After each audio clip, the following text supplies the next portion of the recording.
Je suis Brigitte Muche, chargée de R&D à l'ONF, à l'UMR Biofora, et je vais vous parler de migration assistée. Pourquoi parle-t-on de migration assistée?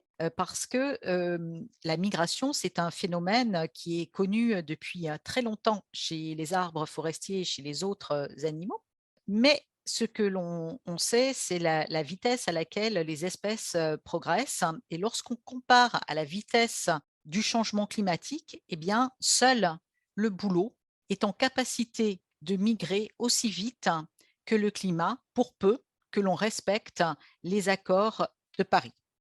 C'est pourquoi on parle de migration assistée, c'est-à-dire d'adaptation active des forêts par ce levier, en utilisant l'homme comme vecteur de la migration. On parle de migration assistée de provenance, le chêne de Tronchet, que l'on va introduire dans l'aire naturelle du chêne Cécile, mais à Compiègne, par exemple. On va parler aussi de migration assistée lorsque l'espèce est présente en France ou en Europe. Par exemple, le chêne pubescent que l'on va introduire dans une zone où il n'est pas présent. Par exemple, le chêne pubescent que l'on trouve à Vachères, que l'on va pouvoir introduire en Lorraine, ou le chêne des Éins, qui se trouve dans le sud de l'Espagne, que l'on va introduire à Compiègne. Par contre, lorsqu'on introduit une espèce qui n'est pas présente en Europe, nous ne parlons pas de migration assistée, nous parlons d'introduction d'espèces. Cette migration assistée, comment peut-on la mettre en place et l'utiliser à des fins d'adaptation des forêts au changement climatique? Je vais maintenant parler de deux exemples de mise en œuvre.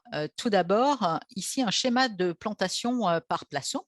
Donc, vous avez en beige les cloisonnements d'exploitation et puis entre chaque cloisonnement d'exploitation, une régénération qui est en train de se mettre en place et dans cette régénération, une plantation de petits placeaux d'une autre espèce qui vient mailler complètement la régénération naturelle qui va apporter de la biodiversité.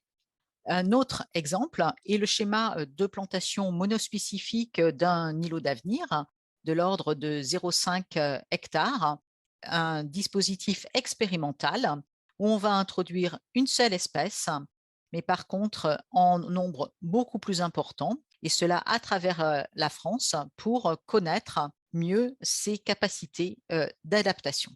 Je vous remercie.